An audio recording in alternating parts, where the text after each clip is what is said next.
Video like जरूर कर लीजिए और ऐसे वीडियो लगातार फ्री में पाने के लिए चैनल को तुरंत सब्सक्राइब कर लीजिए और बेल आइकन को जरूर टैप कर लीजिए ताकि आगे भी सारे वीडियो आपको मिलते रहे। यूट्यूब में फॉलो करते हैं तो प्लीज ये वाला फ्री टेलीग्राम चैनल जरूर ज्वाइन कर लीजिएगा। सारे नोटिफिकेशन सारे अपडेट यहीं पे आते हैं, ध्यान रखिए। नमस्कार, मैं Shivangi Singh study for civil services में आप सभी का बहुत बहुत स्वागत करती हूँ।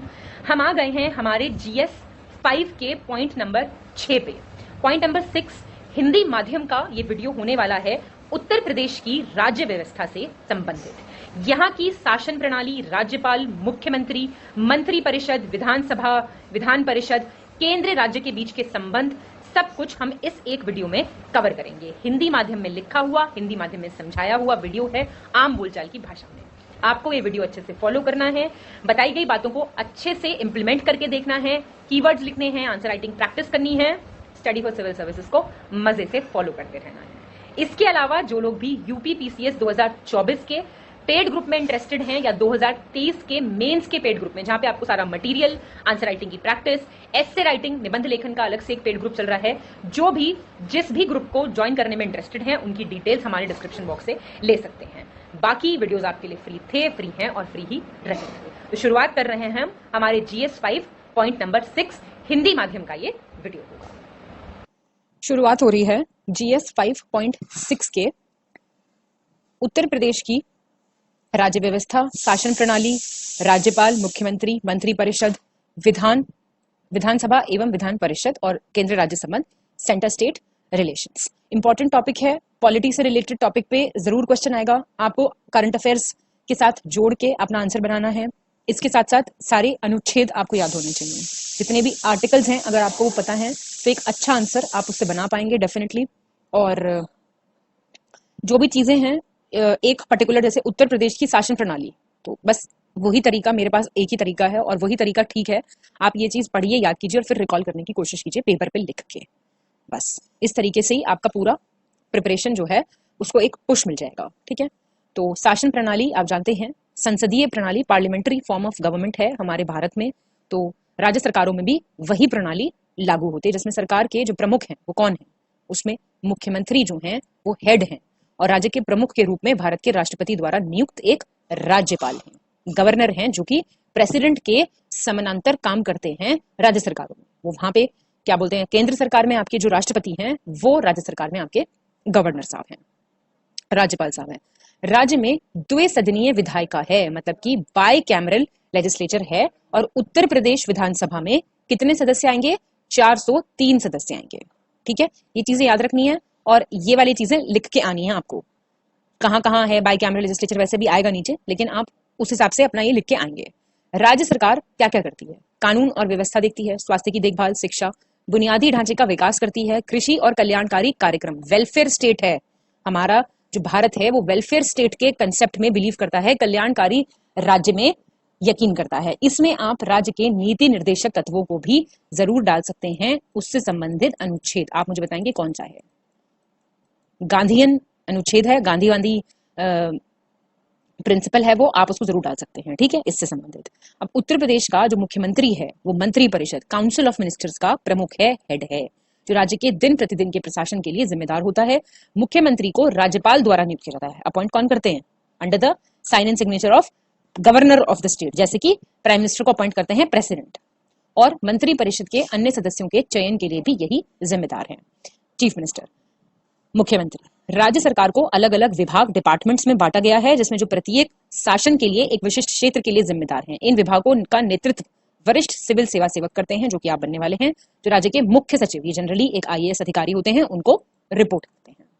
राज्य की न्यायपालिका सरकार की कार्यकारी और विधायी शाखाओं से स्वतंत्र है, मतलब इंडिपेंडेंट है जुडिशरी सरकार की। और इसका नेतृत्व इलाहाबाद स्थित उच्च न्यायालय हाईकोर्ट करता है, जिसका अधिकार क्षेत्र पूरे राज्य पर है। और इसकी बेंचेस भी हैं, रीजनल बेंचेस, लखनऊ और इलाहाबाद में। राज्य में जिला अदालत, अधीनस्थ अदालत, विशेष अदालत, हायरार्किकल सिस्टम है एक जो विभिन्न कानूनी मामलों से निपटती है। अब जिले कितने हैं? 75। ठीक है, और हर एक का हेड कौन होता है? जिला मजिस्ट्रेट, DM, DC बोलते हैं कुछ स्टेट्स में, डिस्ट्रिक्ट कमिश्नर, कलेक्टर, कुछ भी कह लीजिए। और राज्य सरकार के पास जो अलग अलग विभाग हैं वो कौन से होंगे? कृषि, शिक्षा, स्वास्थ्य, वित्त, और जो अपने संबंधित क्षेत्रों से संबंधित नीतियों और कार्यक्रम को लागू करने के लिए जिम्मेदार रहते हैं। अब स्थानीय शासन प्रणाली, लोकल सेल्फ गवर्नमेंट, जाहिर सी बात है उसमें आपका अर्बन एरियाज होंगे, कुछ रूरल होंगे, शहरी और ग्रामीण। शहरियों को कौन देख रहा होगा? नगर निगम, नगर परिषद, नगर पंचायत। और ग्रामीण देख रहे होंगे क्षेत्र में ग्राम, ब्लॉक, जिला स्तर पर पंचायत, इन सबसे ये शासन इनका चल रहा होगा। निर्णय लेने में जमीनी स्तर की भागीदारी, ग्रास रूट लेवल पे डिसीजन मेकिंग को बढ़ाने के लिए ही पंचायत सिस्टम लाया गया था।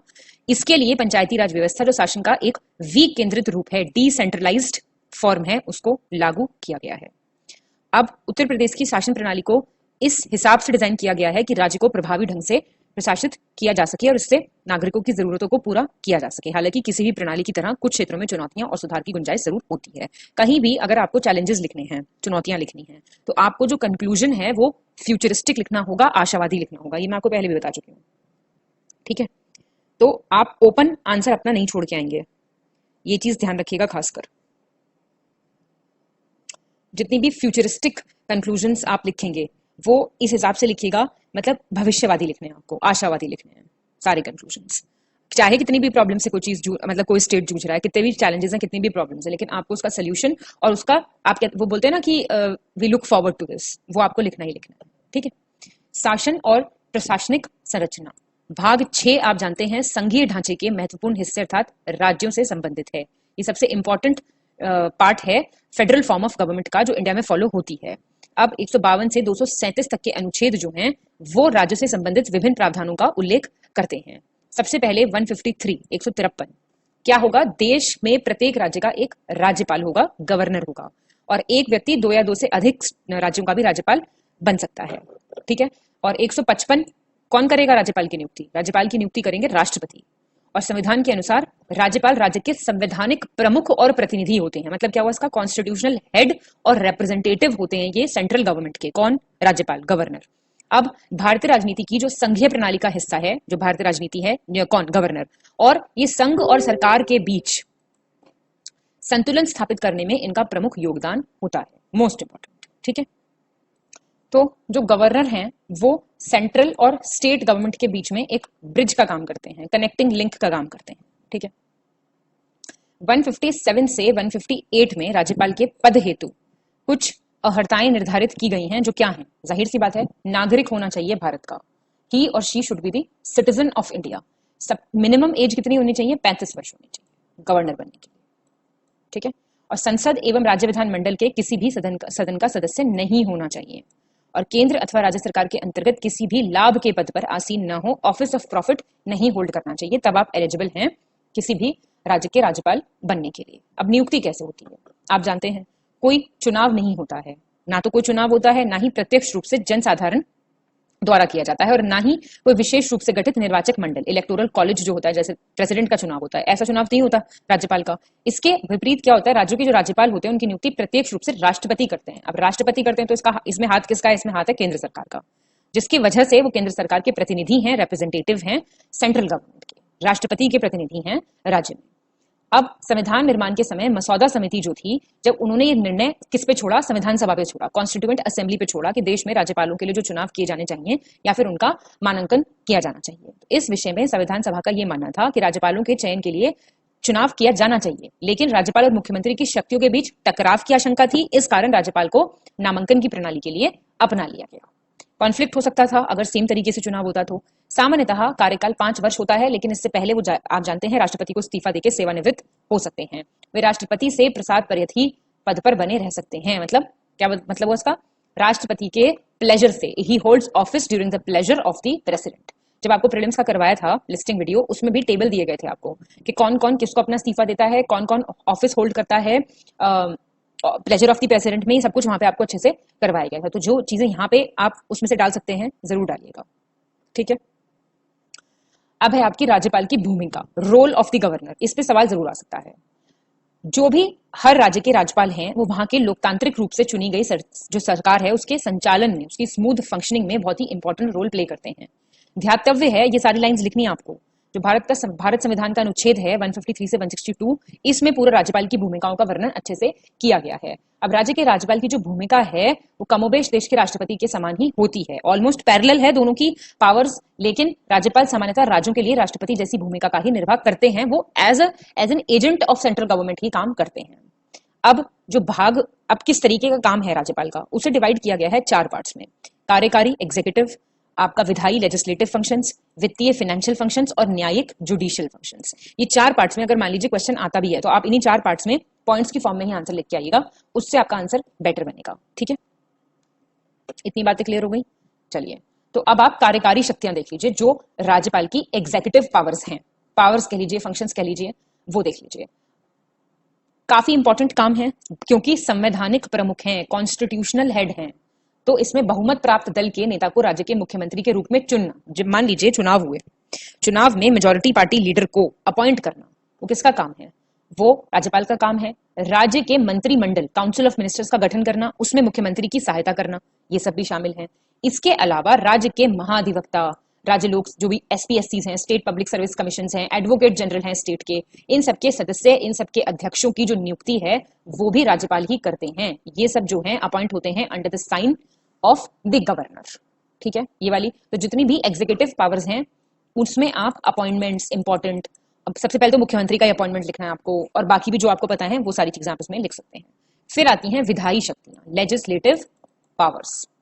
अब राज्यपाल के पास क्या होती है? कोई विधानसभा है, विधानसभा की बैठक को किसी भी आपात स्थिति में बुलाना, मतलब समन करना। ये मैं अभी आपको बताऊंगी इन सब में फर्क क्या क्या है।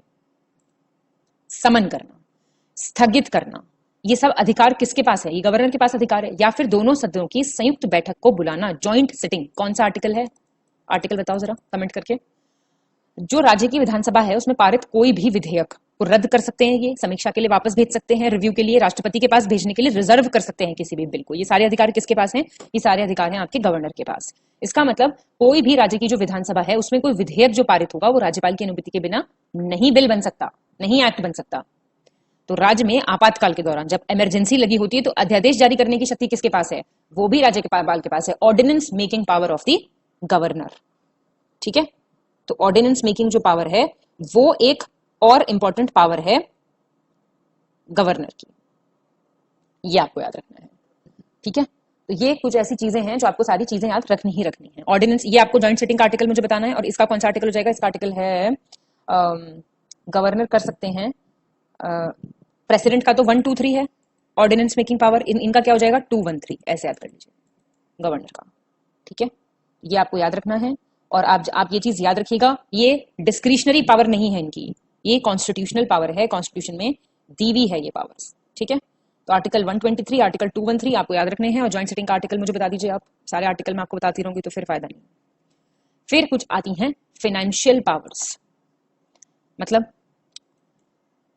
जितने भी राज्य के काम हैं वित्तीय विवरण से संबंधित, वार्षिक वित्तीय विवरण क्या होता है? ये एनुअल फाइनेंशियल स्टेटमेंट, जो सेंटर का आर्टिकल 112 है। कौन सा है यहाँ का आर्टिकल? कमेंट कीजिए मुझे, सारे आर्टिकल बताइए मुझे कमेंट करके। इसमें राज्य विधानमंडल के सामने रखे जाएंगे, साथ ही किसी भी धन विधेयक को, मनी बिल को इनकी सहमति के बाद ही प्रस्तुत किया जाता है, आप जानते हैं अच्छे से। और पंचायत और नगर पालिका की जो वित्तीय स्थिति है उनकी हर 5 सालों में समीक्षा होती है, उसके लिए राज्यपाल ही तो करते हैं वित्तीय फाइनेंस कमीशन का गठन, वित्त आयोग का गठन, तो ये काम राज्यपाल का ही होता है। ठीक है, तो वित्तीय शक्तियों में आप ये सारी चीजें लिखेंगे, पॉइंट्स बनाते चलिए, याद करते चलिए, और आर्टिकल्स डालते चलिए। अब इसमें क्या करेंगे आप? पॉलिटी जब पढ़ रहे हैं, पॉलिटी में ये सारे के सारे डाल के, मान लीजिए आपने कार्यकारी शक्तियां डाली, अब इससे संबंधित जो इंपॉर्टेंट आर्टिकल्स कार्यकारी शक्तियों के अंडर आते हैं वो डालिए आप, आर्टिकल लिख के आने आपको पेपर में। ठीक है, फिर आती है आपकी जुडिशियल पावर, न्यायिक शक्तियां। राज्यपाल के न्यायिक कार्यों में राज्य के उच्च न्यायालय के साथ विचार कर जिला न्यायाधीशों की नियुक्ति, डीजे, डिस्ट्रिक्ट कोर्ट्स जो होते हैं ना, उसमें जो डिस्ट्रिक्ट जज होते हैं उनकी नियुक्ति, उनका स्थानांतरण, ट्रांसफर और पदोन्नति संबंधी निर्णय लेना इन्हीं के पास, इन्हीं के अंडर आती हैं सारी पावर्स।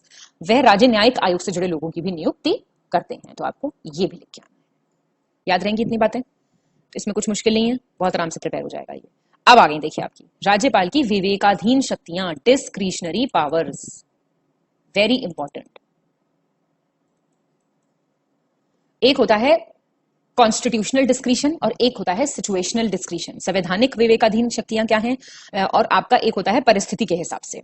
ध्यातव्य है कि संविधान का अनुच्छेद 163 इसमें दी हुई है विवेकाधिकार राज्यपाल के पास, मतलब वो स्वविवेक से, अपने खुद के दिमाग से, अपने मतलब खुद के दिमाग से इन द सेंस अपने खुद की सूझबूझ और समझ से स्वविवेक संबंधी कार्यों में मंत्री परिषद की सलाह मानने हेतु बाध्य नहीं है। ऐसा नहीं है काउंसिल ऑफ मिनिस्टर्स जो कह दिया वो राज्यपाल को करना ही करना है। तो वो कौन कौन सी ऐसी सिचुएशन है जहां पे विवेकाधीन शक्तियां इनको प्राप्त हैं। देखिए, कोई दल है, उसको पूर्ण बहुमत नहीं मिला है, मतलब मेजोरिटी नहीं मिली है, तो राज्यपाल मुख्यमंत्री के चयन में, भाई अब कैसे करें सिलेक्ट मुख्यमंत्री को, फ्लोर टेस्ट करवाना है, क्या करना है, फ्लोर पे अपना कॉन्फिडेंस स्टैब्लिश करवाना है, इसमें मुख्यमंत्री के चयन में राज्यपाल अपना विवेक का उपयोग कर सकते हैं। किसी दल को बहुमत सिद्ध करने हेतु कितना समय दिया जाना चाहिए, ये भी राज्यपाल के ऊपर निर्भर करेगा। भाई आप इतने टाइम पीरियड में हमें अपना मेजोरिटी साबित करके दिखाइए। और आपातकाल में आप जानते हैं इमरजेंसी जब लगती है, जब स्टेट में प्रेसिडेंट का रूल लगता है, तो मंत्री परिषद की सलाह मानने के लिए ये बाध्य नहीं है। इस टाइम पे वो राष्ट्रपति के प्रतिनिधि हैं, वो डायरेक्ट आप जानते हैं पूरा का पूरा स्टेट की जो मशीनरी है वो सेंटर के हाथ में चली जाती है। तो तब वो इस हिसाब से राष्ट्रपति के प्रतिनिधि के रूप में राज्य के वास्तविक शासक बन जाते हैं, डिफैक्टो रूलर बन जाते हैं किसी भी स्टेट के। किस टाइम पे? इमरजेंसी के टाइम पे। बार बार यहीं पे चीजें याद हो जाएंगी आपको इजिली, ठीक है। आर्टिकल्स मेंशन करिए ही करिए, याद रहेंगी इतनी चीजें। अब इसमें आप अपने आंसर के सपोर्ट में कुछ केसेस लिखेंगे, ठीक है, जो पास्ट में रहे हैं और जो इंपॉर्टेंट भी हैं। देखिए, अब राज्यपाल की विवेकाधीन शक्तियों से संबंधित हैं जो डिस्क्रिशनरी पावर्स है। अब जहां भी डिस्क्रिशन का यूज होगा वहां पे कॉन्फ्लिक्ट तो आना ही आना है। मैं कहूंगी मेरी सुनिए, वो कहेंगे उनकी सुनिए, हल तो दोनों जगह कॉन्फ्लिक्ट आएगा ही आएगा। तो इससे संबंधित कुछ प्रमुख न्यायिक मामले हैं जो आप अपने आंसर में जरूर लिख के आ सकते हैं। पहला है एसआर बोमाई बनाम भारत सरकार, SR Bommai versus government of India. सर्वोच्च न्यायालय के कई ऐसे निर्णय रहे हैं जिनका समाज और राजनीति पे काफी डायरेक्ट इन्फ्लुएंस रहा है, प्रत्यक्ष प्रभाव रहा है। इनमें से एक है 11 मार्च 1994 को दिया गया ऐतिहासिक निर्णय, जिसके अंतर्गत राज्यों में सरकारें भंग करने की केंद्र सरकार की शक्ति को कम कर दिया गया था। भाई ज्यादा इमरजेंसी लगाते थे तो राज्य सरकार भंग हो जाती थी। गौरतलब है कर्नाटक के मुख्यमंत्री थे एसआर बोमाई, ये फोन टैपिंग मामले में फंस गए थे। तो तब क्या था, तत्कालीन राज्यपाल जो थे उन्होंने इनकी सरकार को सस्पेंड कर दिया था, बर्खास्त कर दिया था। इसके बाद ये मामला पहुंचा सुप्रीम कोर्ट। तो सुप्रीम कोर्ट ने इसमें बोला कि जो केंद्र सरकार है उसके द्वारा अनुच्छेद 356, कौन सा अनुच्छेद है, इमरजेंसी वाला, इसके व्यापक दुरुपयोग पर विराम लगा दिया गया था। इस निर्णय के अनुसार, अभी आप एंड में लिख के आएंगे कि निर्णय में आया क्या था एक्चुअली, किसी भी राज्य सरकार के बहुमत का निर्णय राजभवन की जगह विधानमंडल में होना चाहिए, ठीक है। राष्ट्रपति शासन लगाने से पहले केंद्र सरकार के लिए संबंधित राज्य सरकार की शक्ति परीक्षण का अवसर प्रदान करना अनिवार्य होगा। मतलब आप अपना पावर डिस्प्ले करिए तो सही, अपने को आप प्रूफ करिए तो सही, तभी आप वहां पे इमरजेंसी लगाइए। इमरजेंसी का गलत यूज मत कीजिए, ठीक है। ये बात इसके अंदर कही गई। फिर आया आपका रामेश्वर प्रसाद बनाम भारत सरकार, मतलब Rameshwar Prasad versus government of India. ये आया, ये 94 का था मामला। आप क्रोनोलॉजिकली लिखेंगे तो बेटर आंसर बनेगा। 2006 में आया। अब इसमें सुप्रीम कोर्ट के पास ये मामला गया। 5 सदस्यों वाली न्यायपीठ ने ये स्पष्ट कहा कि यदि विधानसभा चुनाव में किसी भी दल को स्पष्ट बहुमत नहीं मिलती है, क्लियर मेजोरिटी नहीं है, और कुछ दल मिलकर सरकार बनाने का दावा करते हैं, तो ऐसा करने में कोई समस्या नहीं है, चाहे चुनाव पूर्व उन दलों में गठबंधन हो या नो। मतलब प्री पोल अलायंस सुना होगा आपने, इनके बीच में प्री पोल अलायंस है या नहीं है, इस बात से कोई फर्क नहीं पड़ता। लेकिन ये इस वक्त आके सरकार बनाना चाहते हैं, मेजोरिटी प्रूफ करना चाहते हैं, तो आप इनको करने दीजिए। सिंपल सी बात ये है, ठीक है। नवाब रेबिया बनाम डेप्यूटी स्पीकर, ये 2016 का मामला था। उच्चतम न्यायालय ने निर्णय दिया था, हाईकोर्ट ने, कि राज्यपाल की विवेकाधीन शक्तियां अनुच्छेद 163 के अधीन होंगी। इसके अंतर्गत उनके द्वारा दी जाने वाली कार्रवाई मनमानी या काल्पनिक नहीं होगी। अपनी कार्रवाई के लिए राज्यपाल के पास तर्क होना चाहिए, लॉजिक लेस बातें नहीं करेंगे, और साथ ही उनके विवेकाधीन निर्णय सद्भावना के लिए जाने जाने चाहिए। The decisions taken by the governor should be compassionate, ठीक है। ऐसा नहीं है कि गवर्नर को पावर्स दे दी तो वो जो मर्जी वो डिसीजन ले लेंगे। तो लॉजिक के बिना बात नहीं करनी है, और साथ में उनके विवेकाधीन निर्णय सद्भावना से लिए जाने चाहिए, ये सबसे जरूरी है। तो ये 3 मामले आपको लिख के आने हैं, 1994, 2006 और 2016। इससे आप काफी पढ़े लिखे लगेंगे एग्जामिनर को, अगर ये 3 आप जो न्यायिक मामले हैं इनको लिख के आते हैं। बहुत इंपॉर्टेंट है। चलिए आगे बढ़ेंगे। राज्यपाल के पद का महत्व जरूर लिख के आएंगे आप, इंपॉर्टेंस क्या है पोस्ट ऑफ गवर्नर की। कुछ विशेषज्ञों का मानना है कि राज्यपाल का पद केंद्र और राज्य के बीच में एक महत्वपूर्ण कड़ी के रूप में, कनेक्टिंग लिंक है। ये कुछ वर्ड्स, कीवर्ड्स हैं, प्लीज ध्यान रखिए। आप हिंदी में लिख के आएंगे आप लोग तो, लेकिन समझाने के लिए मैं बता रही हूँ आपको। कनेक्टिंग लिंक के रूप में काम करता है और देश के संघीय ढांचे को सुव्यवस्थित रूप से चलाने में बहुत सहायक है। लोकतंत्र के सुचारू संचालन में भी इनकी महत्वपूर्ण भूमिका है, ये आप लिख सकते हैं जरूर। चूंकि हमारा देश विभिन्न राज्यों में विभाजित है, इसलिए कई विशेषज्ञों ने देश के राष्ट्रहित, अखंडता और आंतरिक सुरक्षा के लिए केंद्रीय पर्यवेक्षण की वकालत की है, जिसके लिए राज्यपाल का पद अति आवश्यक है, सबसे इंपॉर्टेंट। ये आपको लिखना ही लिखना है। ठीक है, अब जो चीज का इंपॉर्टेंस होगा वहां पे कोई ना कोई विवाद जरूर होगा ही होगा। तो इससे संबंधित विवाद, राज्यपाल पद से संबंधी जो विवाद हैं वो आप देख लीजिए। देश में राज्यपाल के पद के दुरुपयोग के कई उदाहरण देखने को मिले हैं। पावर है तो पावर का जो है गलत यूज भी है। आमतौर पे ये माना जाता है कि राज्यपाल की नियुक्ति कौन करती है? केंद्र सरकार करती है। तो इसलिए राज्य में केंद्र के निर्देशों पर वो कार्य करते हैं, और यदि केंद्र व राज्य के बीच एक ही दल की सरकार ना हो, मान लीजिए अलग अलग हो सेंटर और स्टेट में, जैसे यहाँ पे तो ऐसा नहीं होगा यूपी में, तो राज्य की कार्यप्रणाली में काफी समस्याएं उत्पन्न हो सकती हैं, कॉन्फ्लिक्ट ऑफ इंटरेस्ट अराइज हो सकता है। कई मामलों में एक विशेष राजनीतिक विचारधारा के साथ जाने माने राजनेता और पूर्व नौकरशाह जो पुराने ब्यूरोक्रेट्स रहे होंगे उनको ही सरकार द्वारा राज्यपाल में नियुक्त किया जाता है। ऐसा होता है कई बार, भाई पुराने जो आईएएस ऑफिसर्स आईपीएस ऑफिसर्स रहे हैं या फिर कोई बहुत इंपॉर्टेंस के लोग रहे हैं, कोई राजनेता रहे, उनको गवर्नर बना दिया जाता है बाद में। गौरतलब है कि इसके परिणाम स्वरूप कई बार राज्यपालों को पक्षपात करते हुए भी पाया गया है। हाल ही में राजस्थान के राज्यपाल पर आदर्श आचार संहिता के उल्लंघन का आरोप लगाया गया था। मॉडल कोड ऑफ कंडक्ट को उन्होंने उल्लंघित किया। सत्ताधारी दल को समर्थन प्रदान करना किसी भी संवैधानिक पद पर काबिज व्यक्ति से अपेक्षित नहीं होता है, परंतु फिर भी समय समय पर ऐसी घटनाएं सामने आती रहती हैं।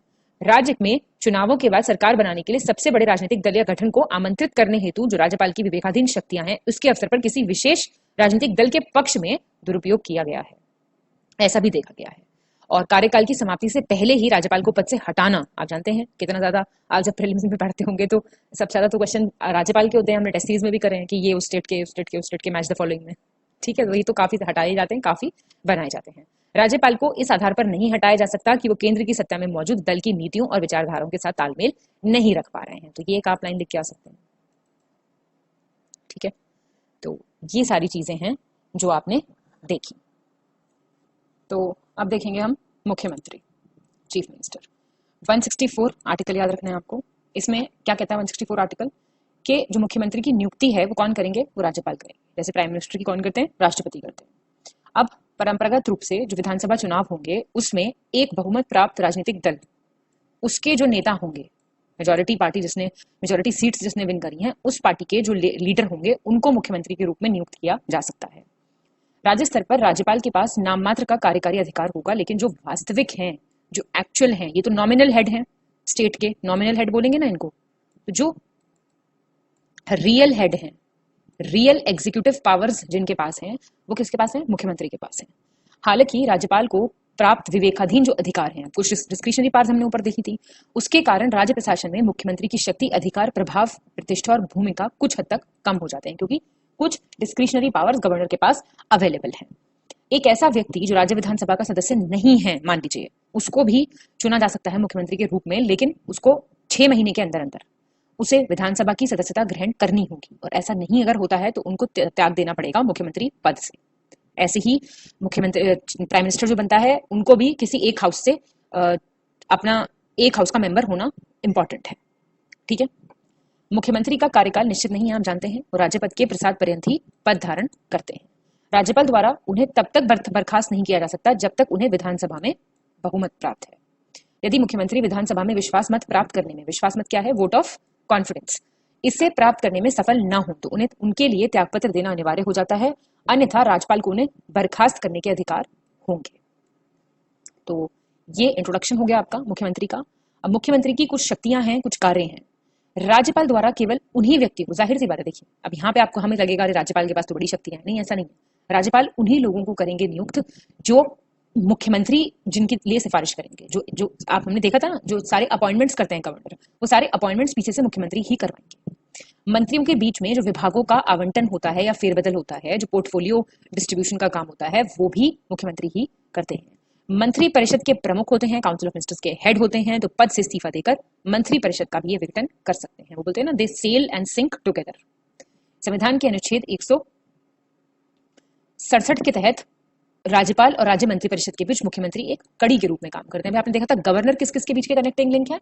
आपके सेंट्रल गवर्नमेंट और स्टेट गवर्नमेंट के बीच में। और मुख्यमंत्री किसके बीच के हैं? राज्यपाल और राज्य में जो काउंसिल ऑफ मिनिस्टर्स है, जो राज्य की मंत्री परिषद है, उसके बीच में मुख्यमंत्री एक कनेक्टिंग लिंक के रूप में काम कर रहे हैं। मुख्यमंत्री जो हैं ये महाधिवक्ता, राज्य लोक सेवा आयोग, राज्य चुनाव आयोग, इन सबके अध्यक्ष और सदस्यों के जो महत्वपूर्ण अधिकारी होते हैं उनके संबंध में राज्यपाल को सलाह देते हैं। अपॉइंट करते हैं ना राज्यपाल, तो सलाह यही देते हैं। जितनी भी सरकार की नीतियां हैं उनकी घोषणा जो सदन के पटल पर होती है वो किसके द्वारा होती है? वो मुख्यमंत्री के द्वारा ही होती है। अब मुख्यमंत्री जो हैं वो राज्यपाल के समक्ष विधानसभा भंग करने की भी सिफारिश कर सकते हैं। योजना बोर्ड के, प्लानिंग बोर्ड के ये अध्यक्ष हैं। जो मुख्यमंत्री हैं वो संबंधित क्षेत्रीय परिषद, रीजनल काउंसिल्स, आर्टिकल बताइए रीजनल काउंसिल का, के क्रमवार उपाध्यक्ष के रूप में कार्य करते हैं और इस दौरान इनका कार्यकाल आप जानते हैं रोटेशनल मेंबर्स होते हैं रीजनल काउंसिल के। राज्य के मुख्यमंत्री inter state council, regional council और इंटर स्टेट काउंसिल, दोनों के मुझे आर्टिकल्स बताइए आप कमेंट करके। और नीति आयोग के भी ये सदस्य हैं और इनके आप जानते हैं प्रधानमंत्री इनके अध्यक्ष होते हैं। और चीफ स्पोक्स पर्सन है, मुख्य प्रवक्ता हैं किसके? राज्य सरकार के। आपातकाल के दौरान राजनीतिक स्तर पर राज्यों के मुख्यमंत्री की ही मुख्य प्रबंधक होते हैं। राज्य के नेता के रूप में उनका कार्य लोगों के विभिन्न वर्गों से भेंट करना और उनकी समस्याओं के बारे में ज्ञापन प्राप्त करना भी है। और ये सरकारी सेवाओं के राजनीतिक प्रमुख भी होते हैं, political head of the government services. ये काम भी सारे मुख्यमंत्री के हैं, आप ये जरूर लिख सकते हैं। ठीक है। उत्तर प्रदेश के, अभी एक बीच में हम डाल सकते हैं, वर्तमान मुख्यमंत्री योगी आदित्यनाथ ने छोड़ी विधान परिषद की सदस्यता। ये आपने पढ़ा होगा जरूर अखबार में, हमारे करंट अफेयर्स में पढ़ा होगा। 21 मार्च 2022 को उत्तर प्रदेश के निवर्तमान मुख्यमंत्री योगी आदित्यनाथ ने जो विधान परिषद, जो लेजिस्लेटिव काउंसिल है, उसकी सदस्यता से त्यागपत्र दे दिया था। मुख्यमंत्री योगी आदित्यनाथ द्वारा यह त्यागपत्र हाल ही में संपन्न हुए विधानसभा चुनाव में गोरखपुर शहरी सीट से निर्वाचित होने के पश्चात दिया गया था। जो चुनाव हुए उसमें भाजपा ने 255 सीट जीती। जीतने से आदित्यनाथ पिछले 37 वर्षों में उत्तर प्रदेश में एक कार्यकाल पूरा करने के बाद, मतलब सेकंड टर्म के लिए सत्तारूढ़ होने वाले पहले मुख्यमंत्री बन गए हैं। इसके लिए उन्होंने 25 मार्च 2022 को मुख्यमंत्री के रूप में शपथ ग्रहण की थी। उल्लेखनीय है कि योगी आदित्यनाथ पिछले 2 दशकों में ऐसे पहले मुख्यमंत्री बने हैं जो विधानसभा के सदस्य हैं, ना कि विधान परिषद के। ठीक है। इससे पहले विधानसभा सदस्यता वाले उत्तर प्रदेश के अंतिम मुख्यमंत्री मुलायम सिंह यादव थे, जब उन्होंने 2003 में गुनौर सीट से चुनाव जीता था। तो ये फैक्ट है जो आपको थोड़ा सा पता होना चाहिए, कहीं पे आप लिख के आ सकते हैं। ठीक है। तो इतनी चीजें आपने इस सब के बारे में देख ली हैं। अब आता है राज्यों में मंत्री परिषद, काउंसिल ऑफ मिनिस्टर्स। आर्टिकल 163 जो केंद्रीय मंत्री परिषद है उसी के समान आप जानते हैं, पैरेलल उसके राज्यों में मंत्री परिषद का गठन होता है, उसके कार्यों का और गठन का प्रावधान दिया गया है। बहुत अच्छे से आपको पता होगा 51वां जो संवैधानिक संशोधन आया था 2003 वाला, उसमें सेंटर में भी स्टेट में भी राज्यों की मंत्री परिषद और अधिकतम सदस्य संख्या जो है किसी संबंधित राज्य की विधानसभा का, उसको 15% हो सकती है। वो किसी भी, मान लीजिए विधानसभा है, उसका 15% हो सकती है टोटल काउंसिल ऑफ मिनिस्टर्स की संख्या। उत्तर प्रदेश में मुख्यमंत्री सहित, ये मुख्यमंत्री सहित होगी, मुख्यमंत्री भी तो पार्ट है ना, काउंसिल ऑफ मिनिस्टर्स का हेड है वो पार्टी के, वो अलग बात है। मंत्री परिषद की अधिकतम संख्या कितनी है? 60 है, ये आपको पता होना चाहिए। अब हाल ही में श्री योगी आदित्यनाथ ने लगातार दूसरी बार उत्तर प्रदेश के मुख्यमंत्री बनकर शपथ ग्रहण करी, आपने देखा। अब योगी आदित्यनाथ के साथ 2 उप मुख्यमंत्री प्लस 52 मंत्रियों ने भी शपथ ली थी। मतलब योगी जी, 2 उप मुख्यमंत्री और 52 मंत्री। लखनऊ में आयोजित ये समारोह था, इसमें राज्यपाल आनंदीबेन पटेल ने आदित्यनाथ और उनके मंत्रियों को पद और गोपनीयता की शपथ दिलाई थी। उपरोक्त शपथ ग्रहण समारोह में प्रधानमंत्री मोदी जी भी शामिल थे। अब इसमें योगी आदित्यनाथ के साथ 52 नेता, जिसमें कुल 18 तो कैबिनेट मंत्री बने, केशव प्रसाद मौर्य और ब्रजेश पाठक उप मुख्यमंत्री बने, और 14 राज्य मंत्री स्वतंत्र प्रभाव वाले, इंडिपेंडेंट चार्ज वाले, और इसके अलावा 20 विधायकों को राज्य मंत्री, स्टेट मिनिस्टर बनाया गया था। भाजपा अल्पसंख्यक मोर्चा के प्रदेश महामंत्री दानिश आजाद को राज्य मंत्री बनाया गया। वह योगी आदित्यनाथ के मंत्रिमंडल में शामिल एकमात्र मुस्लिम है। तो ये आपको फैक्ट पता होना चाहिए, इसको आप लिख सकते हैं। ठीक है। ये रही बात राज्यों के मंत्री परिषद की। जिस किसी से भी संबंधित सवाल आएगा उसकी थ्योरी लिखना बहुत जरूरी है, बाद में ही उसको आप करंट अफेयर्स के साथ, करंट अफेयर का कोई फैक्ट उसमें डाल के लिख सकते हैं। तो थ्योरी, बेसिक थ्योरी लिखना बहुत जरूरी है।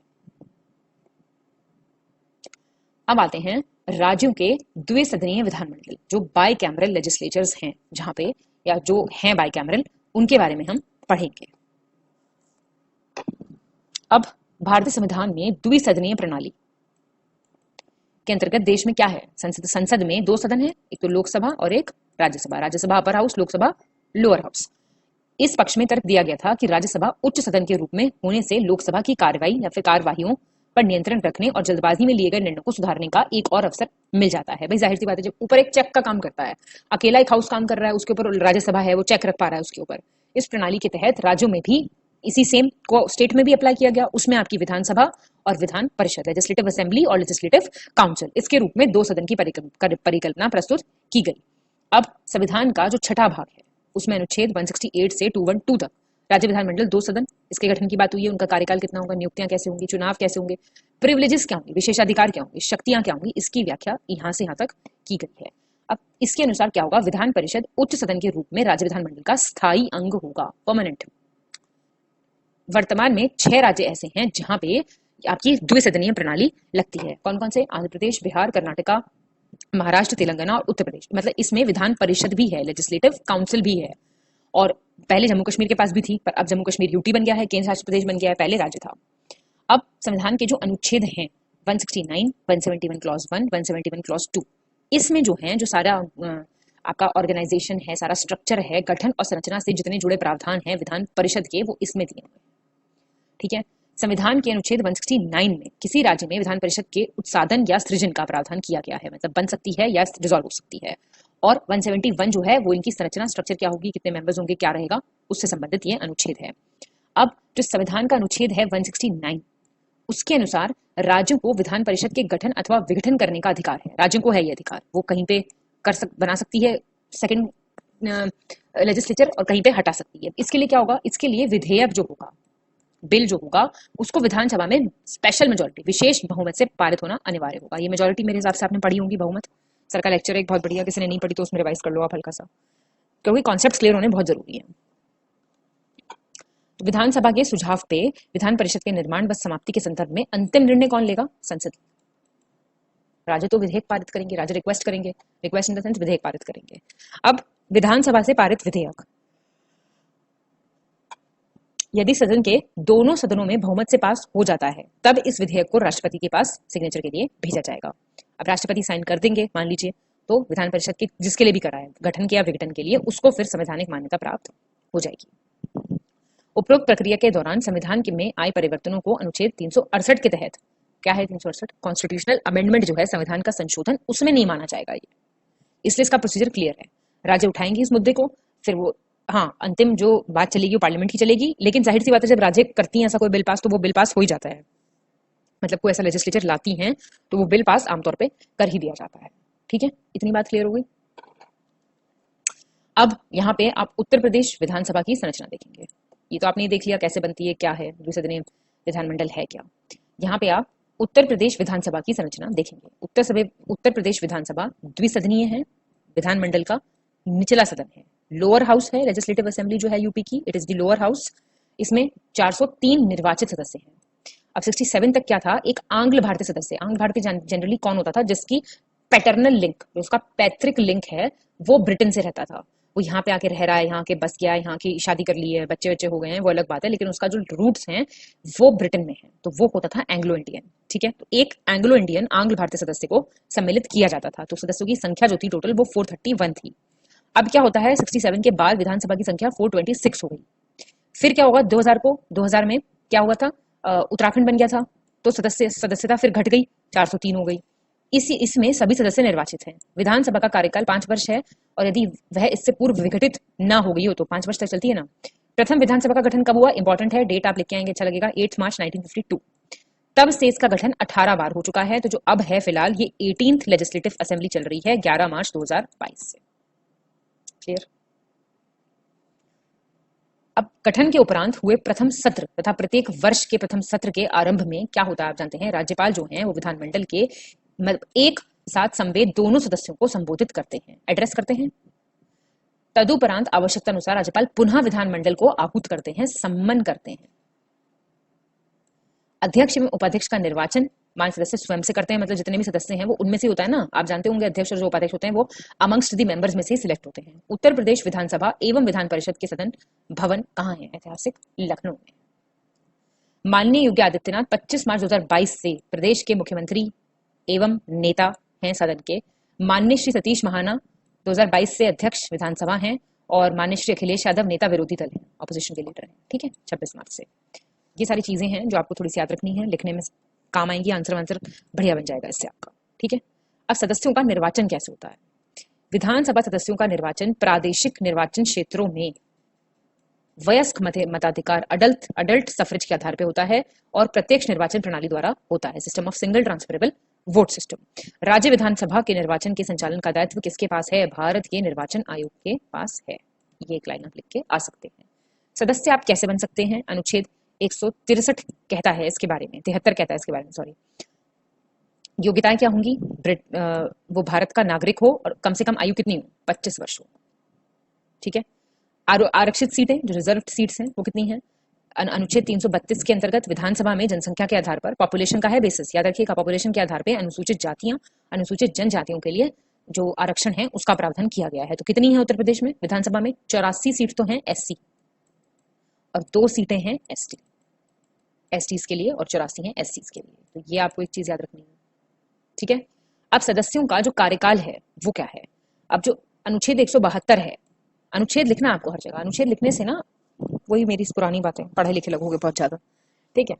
विधानसभा की जो पहली बैठक होगी, फर्स्ट सिटिंग जो होगी, उससे लेके 5 वर्ष तक, मतलब उस दिन से 5 वर्ष तक कार्यकाल रहेगा। मुख्यमंत्री के परामर्श पर या विशेष परिस्थितियों में अपने स्वविवेक के आधार पर राज्यपाल जो है अवधि से पहले भी विधानसभा को भंग कर सकते हैं। आपातकाल के दौरान संसद विधि द्वारा विधानसभा पर कार्यकाल में एक बार में कितने वर्ष तक बढ़ाई जा सकती है? 1 ईयर एट अ टाइम। फिर आपातकाल की जो समाप्ति होगी तो उसमें 6 महीने के अंदर अंदर विधानसभा का जो कार्यकाल है, मतलब 6 महीने से ज्यादा उसका नहीं होगा कार्यकाल, अगर लगी हुई है इमरजेंसी तो। ठीक है। और इमरजेंसी के वक्त जो कार्यकाल है वो एक बार में 1 साल बढ़ाया जा सकता है। अब आएंगे विधानसभा अध्यक्ष। देखिए, विधानसभा जो अध्यक्ष हैं वो एक विधानसभा के पीठासीन अधिकारी को दी जाने वाली उपाधि है। अध्यक्ष की भूमिका क्या होगी? जितने भी कार्य चल रहे हैं, कार्यवाही हो रही है, उसकी निगरानी करना, सुपरवाइज करना, उसको मैनेजमेंट अच्छे से बनाए रखना और ये सुनिश्चित करना कि सभी सदन विधानसभाओं के नियम और प्रक्रियाओं का पालन किया जा रहा है। मतलब कि रूल्स और प्रोसीजर्स जो हैं किसी भी विधानसभा के, उनका एप्रोप्रिएट हो रहा है, अब अबाइडिंग हो रही है उन रूल्स और प्रोसीजर्स की, ये इंश्योर कराना रिस्पॉन्सिबिलिटी है विधानसभा के अध्यक्ष की। अध्यक्ष जो होगा, ज्यादातर क्या होगा, विधानसभा के जो सदस्य हैं वो चुनेंगे और एक तटस्थ पार्टी के रूप में कार्य करेंगे, जो बहस में पक्ष नहीं लेते हैं या कानून पर वोट नहीं देते हैं, लेकिन जहां वोट टाई हो वहां पे ये अपना कास्टिंग वोट, सुना होगा आपने, वो एक्सरसाइज करते हैं। विधानसभा की अध्यक्षता करने के अलावा अध्यक्ष के पास प्रशासनिक जिम्मेदारियां भी होती हैं। प्रशासनिक जिम्मेदारियां आपको लिखनी है, एडमिनिस्ट्रेटिव रिस्पॉन्सिबिलिटी होती है। ठीक है। तो वो क्या होती हैं? जैसे विधानसभा का बजट है, कर्मचारियों की देखरेख है, उसको देखना। अब मान लीजिए आप प्रशासनिक जिम्मेदारियां लिख के आंसर छोड़ के आते हैं, उसके आगे आपको लिखना पड़ेगा, जैसे कि क्या? अध्यक्ष की स्थिति महत्वपूर्ण है क्योंकि वे ये सुनिश्चित करने में महत्वपूर्ण भूमिका निभाते हैं कि विधायी प्रक्रिया सुचारू रूप से चले और सभी सदस्यों की आवाज सुनी जाए। वे जनता और सरकार की अन्य शाखाओं के लिए विधानसभा के प्रतिनिधि हैं, रिप्रेजेंटेटिव हैं। ठीक है। तो ये वाली चीज आपको विधानसभा अध्यक्ष के बारे में लिखनी है। विधानसभा अध्यक्ष के अधिकार क्या क्या हैं और कर्तव्य क्या क्या हैं? अधिकार हैं, सभा की कार्यवाही की अध्यक्षता करने का अधिकार है इनके पास, प्रिजाइड करेंगे ये। नियमों की व्याख्या कर सकते हैं, he can interpret the rules. विधानसभा में व्यवस्था और मर्यादा बनाए रखने का अधिकार, सभा में उठाए गए व्यवस्था के प्रश्नों पर निर्णय लेने का अधिकार, सभा में सदस्यों को बोलने की अनुमति देने या न देने का अधिकार, और विधानसभा की बैठक को स्थगित या निलंबित करने का अधिकार, ये भी इन्हीं के पास होता है। और कोई विधेयक धन विधेयक है या नहीं, इसका निर्णय अध्यक्ष करता है, सबसे इंपॉर्टेंट। यदि किसी प्रश्न पर पक्ष और विपक्ष में बराबर मत आए तो निर्णायक मत, कास्टिंग वोट जो मैंने आपको बताया, इसका प्रयोग ये कर सकते हैं। वह सदन की कार्यवाही में ऐसे शब्दों को निकाले जाने का आदेश दे सकता है जो असंसदीय हैं, अनपार्लियामेंट्री हैं, not suitable for both the houses और फॉर द हाउस कंसर्न्ड। ये वाली एक चीज देखना उनका कार्य है। कर्तव्य क्या है? वो ये सुनिश्चित करेंगे कि जो विधानसभा है वो सुचारू रूप से कुशलता से कार्य कर रही है, सुनिश्चित करेंगे विधानसभा के नियम प्रक्रियाओं का पालन हो रहा है, सुनिश्चित करेंगे कि अधिकारों की रक्षा का, जो सदस्य हैं उनके अधिकारों की रक्षा और सम्मान उनको मिल रहा है। वो ये सुनिश्चित करेंगे कि विधानसभा का व्यवसाय निष्पक्ष तरीके से संचालित हो रहा है। एक बार आएगा ये। और उत्तर प्रदेश की जनता के हितों की पूर्ति सुनिश्चित करेंगे और विधानसभा के भीतर उत्पन्न होने वाले विवाद और संघर्षों में एक तटस्थ मध्यस्थी के रूप में, एक स्टेबल आर्बिट्रेटर के रूप में वो कार्य करेंगे। ये सारे उनके कार्य कर्तव्य हैं। लेकिन क्या हो गया ऐसे बढ़िया तरीके से पॉइंट फॉर्म में तो बढ़िया नंबर ही मिलेंगे। ठीक है। अब उत्तर प्रदेश की जो विधानसभा है इसकी संरचना क्या है? आपको स्थापना वर्ष पता होना चाहिए, 1937, और ये प्रदेश का उच्च सदन है, अपर हाउस है, वर्तमान 100 है संख्या। अब ये आई कैसे ये यहाँ पे बताया गया है। देखिए, 7वें संशोधन अधिनियम से संविधान के 1956 में ये प्रावधान आया था कि विधान परिषद की जो सदस्य संख्या है वो विधानसभा के 1/4 की बजाय 1/3 हो सकती है, मतलब 1/4 की जगह 1/3 हुई सुनिश्चित। अब इस संशोधन के अनुसार 58 में एक विधान जो संख्या थी उसको 72 से 108 कर दिया। तब से जो ये संख्या थी 108 ही चल रही थी, लेकिन फिर बन जाता है उत्तराखंड, उत्तरांचल राज्य अस्तित्व में आ जाता है। विधान परिषद के जो 8 सदस्य थे वो चले गए उत्तरांचल की विधानसभा में, तो फिर से यहाँ कितने हो गए? 100 हो गए, 100 थे 100 हो गए। तो विधान परिषद के जो सदस्य हैं उनका कार्यकाल होता है 6 ईयर्स, 6 साल, याद रखना। और उम्र कितनी है? 30 साल। अब तक 30 साल किसी की नहीं थी, 35 से 25 देखी होगी आपने, अब 30 आ गई है। 1/3 सदस्य जो हैं उनको विधायक चुनते हैं, और आपने देखा होगा इसके अलावा 1/3 आते हैं नगर निगम, नगर पालिका, जिला पंचायत और इन सबसे, और 1/12वां हिस्सा सदस्यों का शिक्षक होता है। देखा, हल्के में मतलब ना शिक्षकों को, और 1/12वां हिस्सा रजिस्टर्ड ग्रेजुएट्स होते हैं, तो आपको भी हल्के में नहीं ले रहे हम। यूपी में विधान परिषद में जो 100 हैं उसमें से 38 सदस्य तो विधायक चुनते हैं, 36 स्थानीय निकाय निर्वाचन क्षेत्र के आएंगे, और जिला पंचायत, बीडीसी जो होते हैं क्षेत्र पंचायत सदस्य, और नगर निगम, नगर पालिका 10 होंगे मनोनीत सदस्य। ये कौन से होते हैं? जिनको राज्यपाल नॉमिनेट करेंगे, और 8-8 सीट होंगी शिक्षक निर्वाचन और स्नातक निर्वाचन के क्षेत्र में। ये तो हो गए 1/12, मतलब कितना हिस्सा है और फिलहाल कितने हैं वो यहाँ दे रखे हैं। होता नहीं, कुछ राष्ट्रपति भी करते हैं, जैसे रेखा हो गई और आपकी सचिन तेंदुलकर हो गए, ये सब कैसे हैं राज्यसभा में? ये ऐसे ही तो हैं, नॉमिनेटेड बाय द प्रेसिडेंट, तो ऐसे ही यहाँ पे होते हैं। ठीक है, अब विधानसभा का जो गठन है विधान परिषद का, वो कैसे? देखो, विधान परिषद 171 आर्टिकल के तहत आती है, जो प्रावधान करता है कि किसी राज्य में विधान परिषद की कुल सदस्य संख्या विधानसभा के सदस्यों की कुल संख्या के 1/3 से ज्यादा नहीं होगी, मतलब नॉट मोर देन 1/3। लेकिन किसी विधान परिषद के सदस्य की न्यूनतम जो संख्या है वो 40 से कम भी नहीं हो सकती, मतलब 1/3 तो ठीक है, लेकिन इट शुड बी मिनिमम 40। तो उत्तर प्रदेश आधार तो 100 है, सबसे ज्यादा है, और सबसे कम कहाँ की है? 43, जो कि कहाँ की है? तेलंगाना विधान परिषद। आंध्र प्रदेश में देखा था ना, अभी द्विसदनीय है, बाई कैमरा लेजिस्लेचर है, वहां तेलंगाना में जो है विधान परिषद सबसे कम है। याद रहेंगे इतनी चीजें। अब है सदस्यों का निर्वाचन।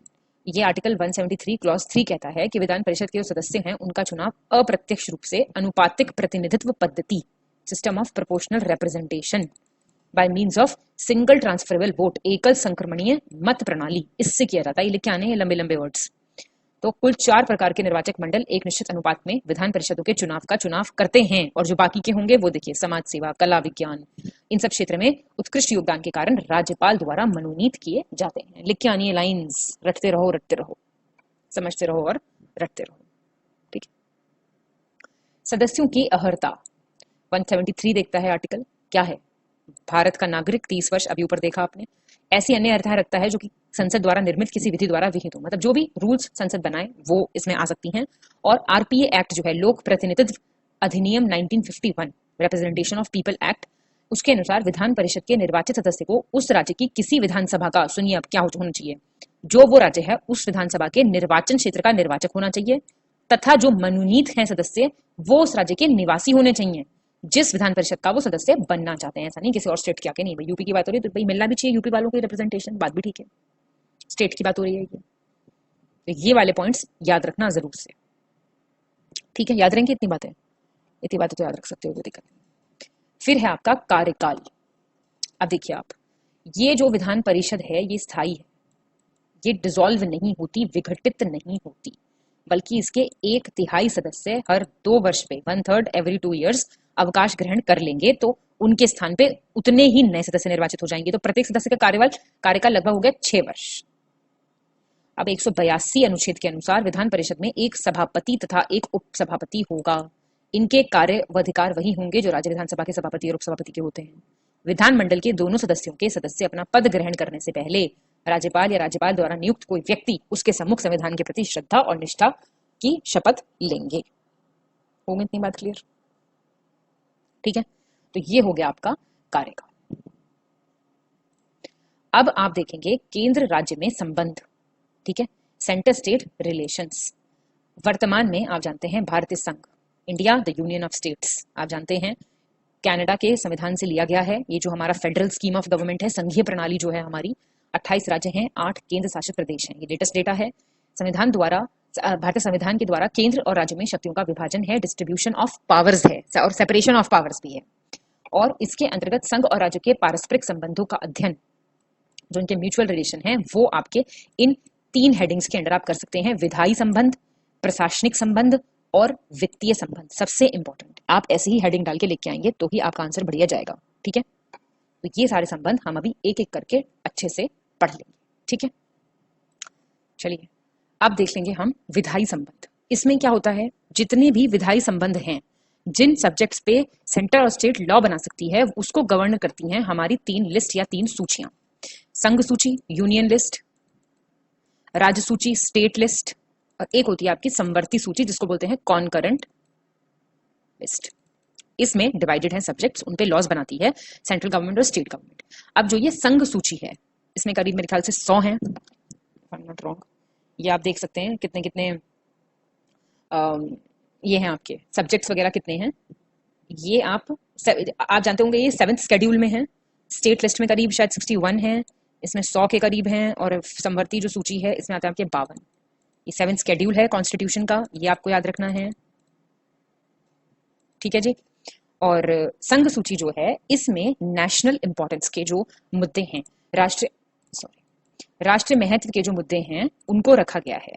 अब इनका संबंध पूरे देश से है तो इनमें यूनिफॉर्मिटी चाहिए, एक ही प्रकार की नीति का अनुसरण यहाँ पे करना बहुत आवश्यक है।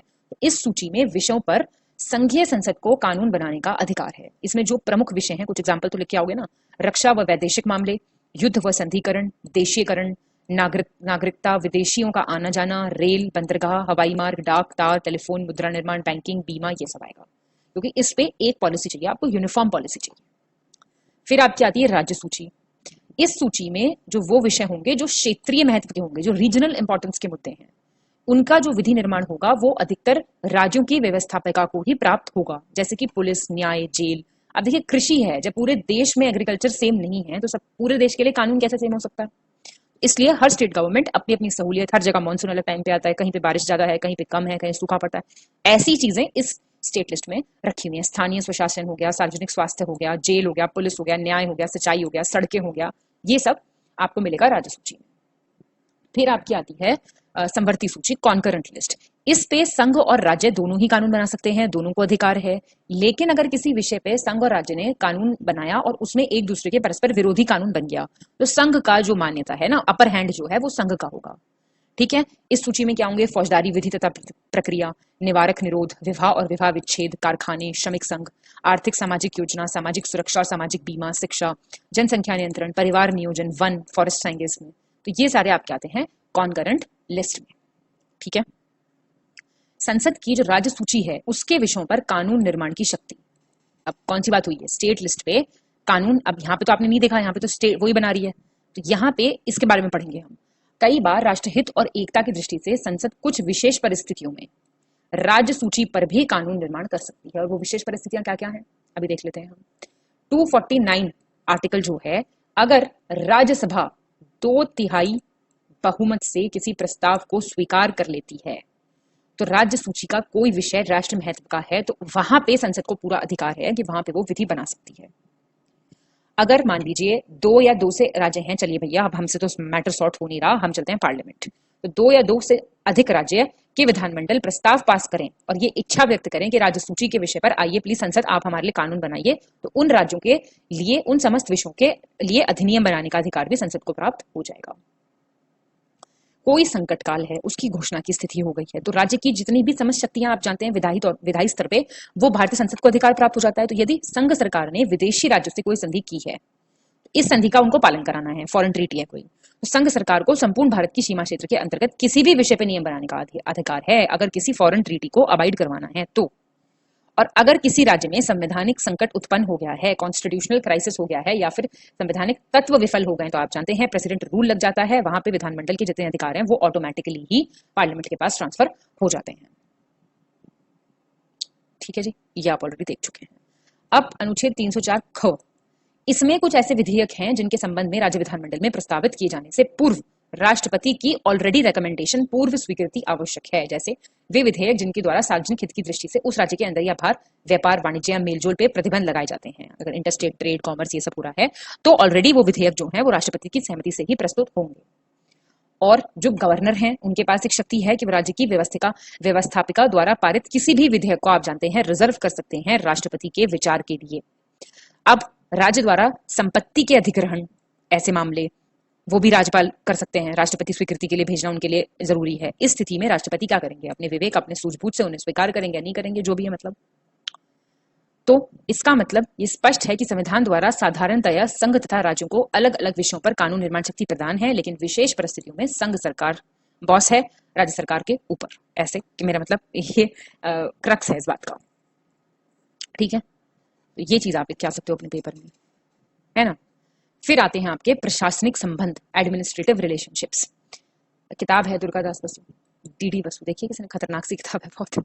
उसमें से कोट लिखा है, आप लिख सकते हैं, संघीय व्यवस्था की सफलता और दृढ़ता संघ की विविध सरकारों के बीच अधिकाधिक सहयोग तथा समन्वय पर निर्भर करती है। जाहिर सी बात है, जिंदगी ही समन्वय पर निर्भर करती है पूरी।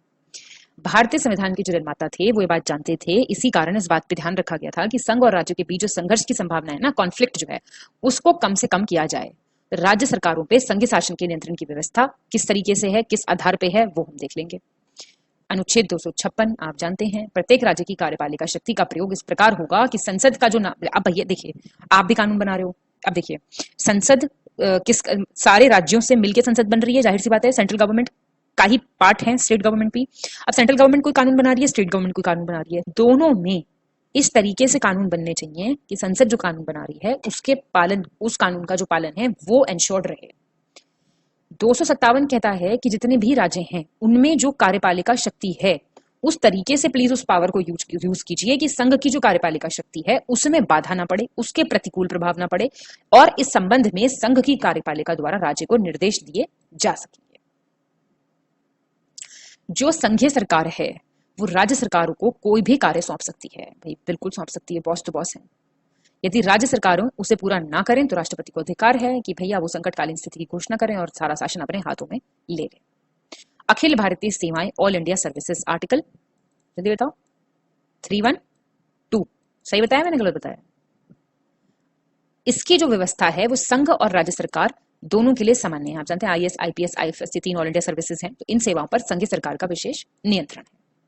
अब संघीय शासन राज्य को आवश्यकता अनुसार सहायता और अनुदान भी दे सकते हैं, ग्रांट देते हैं ना। अनुदान देते समय संघ राज्यों पर कुछ शर्तें लगाकर उनके व्यय को, एक्सपेंडिचर को भी वो नियंत्रित कर सकते हैं। समस्त भारतीय संघ के संचार के साधनों की रक्षा का भार भी संघीय सरकार पे है। अब इसमें आपके हवाई अड्डे, रेल, इन सब की जो सुरक्षा है उसके लिए राज्य सरकार को निर्देश दिए जा सकते हैं और उनको उसका पालन करना ही करना पड़ेगा। इन सबके अतिरिक्त राज्य सरकार पर संघीय शासन के नियंत्रण का एक प्रमुख उपाय क्या है? प्रधानमंत्री के परामर्श से राज्यों में राज्यपाल की नियुक्ति। खुद एक जो अपॉइंटमेंट ऑफ गवर्नर है वो खुद एक्सरसाइज करता है सेंटर ओवर स्टेट। और आर्टिकल 356 आप जानते हैं, राज्य में संवैधानिक तंत्र भंग हो जाता है तो राष्ट्रपति उस राज्य में राष्ट्रपति शासन, प्रेसिडेंट रूल लगा सकते हैं, और स्थिति में क्या होगा, उस राज्य पर शासन केंद्र के निर्देश में जो केंद्र है वो टोटल एडमिनिस्ट्रेशन उनके इंस्ट्रक्शंस पे चलाया जाएगा। ठीक है, ऐसे आप अगर कोई बात लिख रहे हैं, मान लीजिए कोई संबंध लिख रहे हैं, तो उसमें एग्जांपल्स लिखिए, उसमें बाकी की चीजें इंक्लूड कीजिए, तभी तो आपका आंसर जो है वो एक बढ़िया आंसर बन के सामने आएगा। ऐसे नहीं बस बातें लिखती हूँ मैं। ठीक है, चलिए अब आ जाते हैं आपके वित्तीय संबंध, फाइनेंशियल रिलेशंस। अब कुछ ऐसे कर हैं जो केंद्र सरकार द्वारा लगाए जाएंगे लेकिन राज्य द्वारा वसूल किए जाएंगे। मतलब central government will लेवाई it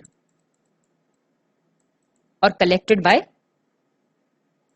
state government. अब देखिए 268 जो है उसके अनुसार चिकित्सालय तथा प्रसाधन सामग्री पर उत्पादन शुल्क या फिर स्टैंप शुल्क यद्यपि केंद्र सरकार द्वारा जाने की व्यवस्था है, किंतु वसूली कौन करेगी? राज्य सरकारें करेंगी, और जो धन प्राप्त है वो भी राज्यों का होगा इसमें। तो ये आपको कुछ याद ही करनी पड़ेंगी चीजें, कौन से किसमें आएंगे। अब केंद्र सरकार द्वारा लगाए जाने वाले तथा केंद्र सरकार द्वारा वसूल किए जाने वाले लेकिन राज्यों में बंटने वाले। अभी तो यहाँ पे क्या होगा, यहाँ पे सेंट्रल जो गवर्नमेंट है वो लेवाई कर रही थी, कलेक्ट कर रहा था स्टेट। यहाँ पे सेंटर ही लेवाई कर रहा है, कलेक्ट भी स्टेट कर रहा है, लेकिन राज्यों को उसका हिस्सा मिल रहा है। ये आर्टिकल 269 में है व्यवस्था, और इसमें कुछ ऐसे हैं जैसे जो प्राप्त राशि है वो संसद के सिद्धांतों के आधार पर राज्यों में डिस्ट्रीब्यूट होगी। जैसे कृषि भूमि को छोड़ के जो संपत्ति के उत्तराधिकार पर कर लगेगा, इनहेरिटेंस ऑफ प्रॉपर्टी पे जो टैक्स लगता है, कृषि भूमि को छोड़ के संपत्ति पर जायदाद कर जो लगता है, रेल, समुद्री, वायु मार्ग ले जाने के लिए जो यात्री एवं वस्तुओं पर सीमांत कर जो लगता है, और रेल के किराए भाड़े पर कर, शेयर बाजार तथा भावी बाजार के सौदों पर कर, और समाचार पत्र के क्रय विक्रय तथा उनमें प्रकाशित विज्ञापनों पर कर। ये सारे इसके तहत आते हैं। ठीक है, जिसका हिस्सा राज्य को जाता है, ये आपको याद रखना। फिर है आपका आय पर कर। अब आता है आपका आय पर कर। संविधान की धारा 270 के अनुसार कृषि आय को छोड़ के एग्रीकल्चर इनकम पे कोई टैक्स नहीं लगता, आप जानते हैं। अन्य आयों पर केंद्र सरकार द्वारा लगाया एवं वसूल किया जाता है, किंतु उसे केंद्र व राज्यों में बांटा जाता है, ठीक है। और राज्यों को संघ से अनुदान। संविधान की धारा 275 के अनुसार संसद यह निर्धारित करती है कि किन राज्यों को सहायता की आवश्यकता है तथा विभिन्न राज्यों की धनराशि नियत करती है। यह धनराशि भारत की संचित निधि, कंसोलिडेटेड फंड ऑफ इंडिया जो होता है, पर उन राज्यों के राजस्व में अनुदान के रूप में भारत होती है। इसमें देखिए आपको पता होगा फाइनेंस कमीशन डिवोल्यूशन देता है हर बार। इकोनॉमी अगर किसी ने बेसिक्स पढ़ा है इकोनॉमी का, कभी बना देंगे इस चीज पे लेक्चर, कैसे फाइनेंस कमीशन काम करता है, किस तरीके से वर्टिकल डिस्ट्रीब्यूशन होता है, हॉरिजॉन्टल ग्रांट कितना जाता है, ये सब आपने पढ़ा होगा मेरे ख्याल से। थोड़ा बहुत बेसिक तो आप जानते ही होंगे। आ गया वित्त आयोग 280, आप जानते हैं आर्टिकल 280 फाइनेंस कमीशन राष्ट्रपति करते हैं। प्रत्येक 5 वर्ष बाद राष्ट्रपति एक वित्त आयोग का गठन करेंगे और इस आयोग के द्वारा संघ और राज्य सरकारों के मध्य करों का वितरण और भारत की संचित निधि से धन के व्यय तथा वित्तीय व्यवस्था से संबंधित अन्य विषयों पर सिफारिश करने का कार्य किया जाएगा। तो ये चीज आपका करता है फाइनेंस कमीशन, ठीक है। तो इतनी चीज हमने यहाँ पे देख ली। अगर आप वित्तीय संबंध लिखेंगे तो ये सारे हेडिंग्स डाल के इन सारी आर्टिकल्स वगैरह सब कुछ याद करके अच्छे से आपको लिखने हैं। अब आता है आपका केंद्र राज्य संबंध में विद्यमान मुद्दे क्या क्या हैं, प्रॉब्लम्स क्या हैं। मैंने आपको बताया फ्यूचरिस्टिक आपको कंक्लूजन लिखना है, आपको वे फॉरवर्ड जरूर लिखना है, ठीक है। तो अब राज्य के संबंधों के मध्य कुछ ऐसे मुद्दे हैं जो बहस और चर्चा का विषय रहे हैं। कुछ प्रमुख मुद्दे कैसे हैं वो हम देख सकते हैं यहाँ पे। पहला है शक्तियों का विभाजन, डिस्ट्रीब्यूशन ऑफ पावर्स। केंद्र और जो राज्य सरकार है उसके बीच जो मेन मुद्दे हैं उनमें से एक है कि शक्तियां किस हिसाब से विभाजित हैं। इसमें कराधान, प्रशासन, कानून व्यवस्था, शासन के अन्य क्षेत्र से संबंधित मुद्दे शामिल हैं। फिर है आपकी वित्तीय सहायता, जो फाइनेंशियल एड दी जाती है, उसको लेकर थोड़ा सा कॉन्फ्लिक्ट कई बार हो जाता है। एक अन्य मुद्दा केंद्र सरकार द्वारा राज्य को प्रदान की जाने वाली वित्तीय सहायता की राशि है। राज्य सरकार अक्सर केंद्र से अधिक धन की मांग करती है, जबकि केंद्र सरकार राज्य से बेहतर वित्तीय प्रबंधन और शासन की अपेक्षा करती है। राजनीतिक नियंत्रण, पॉलिटिकल कंट्रोल। अब क्या होता है, केंद्र में कुछ सत्ताधारी दल अक्सर राज्य सरकार पर राजनीतिक नियंत्रण स्थापित करने की कोशिश करता है, जिससे दोनों के बीच तनाव पैदा होता है, कॉन्फ्लिक्ट होता है। इसमें अधिकारियों की नियुक्ति, धन के आवंटन और अन्य राजनीतिक निर्णयों से संबंधित मुद्दे शामिल हो सकते हैं। अधोसंरचना विकास। उत्तर प्रदेश बढ़ती हुई जनसंख्या वाला एक काफी बड़ा राज्य है, तो यहाँ पे अधोसंरचना विकास जो होता है उसकी बहुत ज्यादा जरूरत है। इंफ्रास्ट्रक्चर डेवलपमेंट के जितने भी प्रोजेक्ट्स हैं उसकी यहाँ पे बहुत जरूरत है। तो इसमें आप जानते हैं केंद्र सरकार की मेन भूमिका रहेगी, लेकिन जो डेवलपमेंटल प्रोजेक्ट्स हैं उनकी जो गति है, पेस है, उनका जो एक्सटेंट है, उसको लेके केंद्र और राज्य के बीच असहमति अक्सर देखने को मिलती है। फिर आपके इंटर स्टेट कॉन्फ्लिक्ट्स आ जाते हैं, अंतरराज्यीय विवाद। उसमें आप जानते हैं कोई एक स्टेट है, वो अब भाई अकेला स्टेट तो कहीं बैठा नहीं है, वो अलग अलग जगहों से सीमा साझा कर रहा है। पानी के बंटवारे, भूमि विवाद, अन्य मामले जैसे मुद्दों पर विवाद होते रहते हैं। केंद्र सरकार को अक्सर इन विवादों को सुलझाने के लिए हस्तक्षेप करना पड़ता है, जिससे केंद्र और राज्य के बीच तनाव पैदा हो सकता है। तो एक चीज आपको ये लिखनी है। फिर आता है आपका निधि आवंटन। केंद्र और राज्य सरकार के बीच प्रमुख मुद्दों में से एक क्या है, धन का आवंटन। तो सब जगह ही प्रॉब्लम है। तो यूपी भारत के सबसे अधिक आबादी, भैया गणतंत्र है ये, यूपी थोड़ी है ये। इसका विकास संबंधी जरूरतें आप जानते हैं ज्यादा है, हमने पढ़ा था नगरीकरण पिछले लेक्चर में, नगरीकरण और उससे जुड़ी समस्याओं। तो वो एक बड़ी मात्रा है जिसमें इसको धन की आवश्यकता है। हालांकि ऐसे उदाहरण सामने आए हैं जहां यूपी को पर्याप्त धन उपलब्ध नहीं कराने के लिए केंद्र सरकार की आलोचना की गई है। फिर है आपकी कानून और व्यवस्था, लॉ एंड ऑर्डर। इसको लेकर तो प्रॉब्लम्स रहती ही रहती हैं। उत्तर प्रदेश राज्य की कानून और व्यवस्था की स्थिति के लिए आलोचना की गई है और केंद्र सरकार से स्थिति में सुधार के लिए कार्रवाई करने का आह्वान किया गया है। हालांकि ऐसे उदाहरण सामने आए हैं जहां राज्य सरकार ने केंद्र सरकार पर राज्य के मामलों में हस्तक्षेप करने का आरोप लगाया है। फिर है आपके केंद्र राज्य संघर्ष। ये सारी हेडिंग्स याद करके जाओ एकदम। कानून और व्यवस्था, केंद्र सरकार की योजनाओं के कार्यान्वयन और धन के आवंटन जैसे विभिन्न मुद्दों पर केंद्र और राज्य सरकारों के बीच संघर्ष के उदाहरण सामने आए हैं। राज्य सरकार अक्सर शिकायत करती है कि केंद्र सरकार उसके मामलों में दखल दे रही है। प्रशासनिक नियंत्रण, एडमिनिस्ट्रेटिव कंट्रोल। राज्य अक्सर अपने स्वयं के मामलों पर अधिक प्रशासनिक नियंत्रण की मांग करती रही है। कानून और व्यवस्था और शिक्षा जैसे विषयों को केंद्र सरकार के नियंत्रण से राज्य सरकार को हस्तांतरित करने की मांग की गई है। और फिर एक बड़ा मुद्दा है जीएसटी मुआवजे का। जब वस्तु एवं सेवा कर आया, इसके कारण उत्तर प्रदेश सहित बाकी जो राज्य थे उनके मुआवजों में कमी आ गई, क्योंकि बहुत सारे कर जो है उनको समाप्त कर दिया गया। तो राज्य सरकार की जो मांग है वो ये है कि केंद्र सरकार जीएसटी लागू होने से राज्य को हुए जो रेवेन्यू लॉस है, जो राजस्व लॉस है, उसकी राजस्व नुकसान है, उसकी भरपाई के अपने वादे को पूरा करे। तो एक ये बात यहाँ पे इंपॉर्टेंट है। फिर आपका भारत सरकार ने हाल के वर्षों में केंद्र राज्य संबंधों को सुधारने के लिए कई कदम उठाए हैं। मैंने आपको बताया ना, आपको हर जगह लिखना ही लिखना है, प्रॉब्लम लिख के नहीं छोड़ना है कहीं भी। उसके लिए क्या स्टेप्स लिए गए हैं एप्रोप्रिएट, वो आपको लिखने ही लिखने हैं। उसमें से क्या है, 2017 का गुड्स एंड सर्विसेज टैक्स, इसकी शुरुआत हुई। तो इससे क्या हुआ, राज्य और केंद्र करों में एक कर प्रणाली, एक कर, सिंगल टैक्स सिस्टम आ गया। इस कर प्रणाली को सुव्यवस्थित करने और अंतरराज्यीय कर बाधाओं को कम करने में इससे मदद मिली। महामारी के दौरान विशेष रूप से संसाधनों की उपलब्धता लंबे समय तक बनाए रखने के लिए 15वें वित्त आयोग ने राज्यों की हिस्सेदारी को 41% बनाए रखने की सिफारिश की।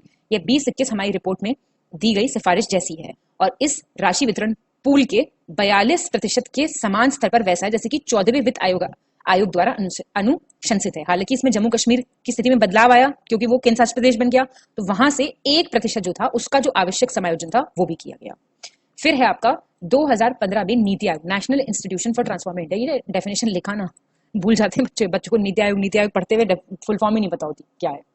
उसका निर्माण जिसने योजना आयोग का स्थान लिया है। नीति आयोग एक नीति थिंक टैंक है जो केंद्र और राज्य सरकारों को आर्थिक विकास, सामाजिक कल्याण और शासन से संबंधित मुद्दों पर एक साथ काम करने के लिए मंच प्रदान करता है। सहकारी संघवाद को, कोऑपरेटिव फेडरलिज्म, इसको बढ़ावा देने के लिए जिसमें निर्णय लेने और नीति निर्माण में केंद्र और राज्य सरकारों के बीच अधिक सहयोग और परामर्श शामिल है। इससे क्षेत्रीय असंतुलन को दूर करने और समावेशी विकास को बढ़ावा देने में मदद मिली है। अंतरराज्य परिषद का निर्माण, मोस्ट इंपॉर्टेंट आर्टिकल बताइए, अभी भी पूछा मैंने ऊपर भी। ये एक संवैधानिक निकाय, आप जानते हैं, कॉन्स्टिट्यूशनल बॉडी है जिसकी स्थापना 1990 में जो केंद्र और राज्य हैं उनके बीच सहयोग को बढ़ावा देने के लिए हुई थी। इसकी अध्यक्षता कौन करते हैं, प्रधानमंत्री करते हैं, और सारे जो राज्य और केंद्र शासित प्रदेशों के मुख्यमंत्री हैं वो इसमें शामिल होते हैं। और फिर राज्य को वित्तीय हस्तांतरण में वृद्धि, इसमें वित्त आयोग के माध्यम से राज्य को दिए जाने वाले राजस्व के हिस्से में वृद्धि की गई है। इससे राज्य सरकारों को अधिक वित्तीय स्वायत्ता मिली है और केंद्र सरकार के वित्त पोषण पर उनकी जो निर्भरता है वो कम हुई है। तो ये एक चीज आपको ध्यान रखनी है। सारे पॉइंट्स बहुत इंपॉर्टेंट हैं, बिल्कुल अच्छे से देख के जाओ इनको, ठीक है। चलिए, तो अब है आपके लास्ट टॉपिक है हमारा बस ये, उत्तर प्रदेश सरकार ने, अब देखो केंद्र सरकार के देख लिए ना, भारत सरकार ने क्या क्या कदम उठाए हैं। अब उत्तर प्रदेश का लिखना पड़ेगा। वैसे देखा जाए तो उत्तर प्रदेश के पेपरों में ज्यादा पढ़ना यूपीएससी वालों से। कैसे, यूपीएससी में पढ़ के जाते हो बजट, यहाँ पे पढ़ के जाते हो बजट प्लस यूपी का बजट, है ना। तो अब एफर्ट्स सेंट्रल गवर्नमेंट के, एफर्ट्स स्टेट गवर्नमेंट के, दोनों लिखे, क्या करें, चलो लिखाना। तो इसमें केंद्र राज्य संबंध सुधारने के लिए बहुत से कदम उठाए गए हैं। उनके कुछ उदाहरण हैं, आप देख सकते हैं। केंद्र सरकार से नियमित बातचीत, कम्युनिकेशन चैनल स्ट्रॉन्ग कर रहे हैं। राज्य सरकार जो है विकास से जितने जुड़े मुद्दे हैं उन पर चर्चा करने के लिए केंद्र सरकार के साथ नियमित रूप से बातचीत कराती रहती है। इन बातचीतों ने कई मुद्दों को सुलझाने और केंद्र राज्य संबंधों को मजबूत करने में मदद की है। केंद्र सरकार की योजनाओं का कार्यान्वयन, अब जो उत्तर प्रदेश सरकार है वो सरकार द्वारा शुरू हुई जितनी भी योजनाएं हैं उनको अच्छे से इंप्लीमेंट करती है अपने स्टेट में, जैसे कि स्वच्छ भारत अभियान, प्रधानमंत्री आवास योजना, प्रधानमंत्री उज्ज्वला योजना, इन सबको अच्छे से लागू किया जाता है यहाँ पे। इससे राज्य में लोगों को सामाजिक आर्थिक स्थिति में सुधार करने में मदद मिली है। केंद्र सरकार की एजेंसियां जो हैं उनके साथ सहयोग बढ़ाया है। जितनी भी विकास परियोजनाएं हैं उनको लागू करने के लिए राष्ट्रीय स्वास्थ्य मिशन, राष्ट्रीय ग्रामीण आजीविका मिशन, राष्ट्रीय शहरी आजीविका मिशन, ग्रामीण और शहरी, ये सब जो है विभिन्न केंद्र सरकार की एजेंसियां हैं जिनके साथ सहयोग कर रही है। और केंद्र सरकार की पहल में भागीदारी, जितने भी जाहिर सी बात है जो पायलट प्रोजेक्ट्स हैं गवर्नमेंट ऑफ इंडिया के, उनका अच्छा खासा काम यूपी गवर्नमेंट कर रही है। और जो आप डेटा है ना वो सब ले सकते हैं, जैसे गुड गवर्नेंस इंडेक्स हो गया, इस सब में यूपी की रैंक, तो ये सारे भी आप डेटा करंट अफेयर्स के यहाँ पे मेंशन कर सकते हैं। तो इससे भी क्या होता है, जितने भी ये मिशन वगैरह हैं इसमें भाग लेने से जो आर्थिक विकास है उसको बढ़ावा देने में मदद मिलती है। ठीक है जी, यहाँ पे हमारा लेक्चर खत्म हो जाता है। अच्छे से पढ़िए, अच्छे से रिवाइज कीजिए, कीवर्ड्स बनाइए, अपने नोट्स लिखिए, उन नोट्स को बार बार रिवाइज कीजिए। 2 बार तो वीडियो देखिए कम से कम, तो थ्योरी वाली टेंशन, 10 किताबों में ढूंढने वाली टेंशन एकदम खत्म हो जाएगी। बाकी पढ़ते रहिए बढ़िया से, कोई दिक्कत नहीं है। स्टडी फॉर सिविल सर्विसेज आपके एकदम साथ है। कोई भी पेड ग्रुप ज्वाइन करना चाहते हैं उसके लिए ये रही हमारी डिटेल्स, आप इन पे कॉन्टैक्ट करके बात कर सकते हैं हमारी टीम से। बहुत बहुत धन्यवाद।